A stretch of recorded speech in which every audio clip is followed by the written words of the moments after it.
Hello again, this is Doug, the 2-Minute Gardener. Here's a quick one on how to propagate geraniums. Oh my goodness, I love geraniums.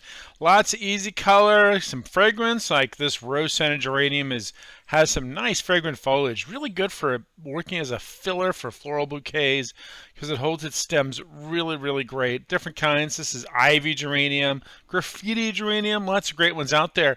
So it's really easy to propagate this. You don't even need rooting hormone. It's just such an easy one to do. So we're going to do this video using the rose-scented geranium I have in my backyard because this thing just goes and goes and goes. It is such an easy to grow plant. It is a little frost sensitive, so if you live in a frosty area, it's going to die down, but should bounce right back. Good for zones 7 to 10. So let's get cracking and propagate some. By the way, it's best to do this when the plants are nice and wet and loaded with water. I always like to do this on kind of like a rainy weekend.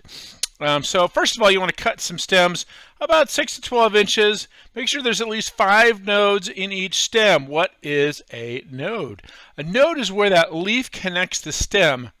That is a really important part for plant propagation, that you know that. So make sure you have 5 stems, which is going to work out to about 6 to 12 inches, depending on what kind of geranium you are going to use. So now I've lined up a bunch of 1-gallon pots in some really well-draining potting soil. Stick all the plants in. Again, you do not need rooting hormone with geraniums. You just need to make sure you bury about 3 of those nodes in the dirt. And again, always good to do on kind of a cool, wet day.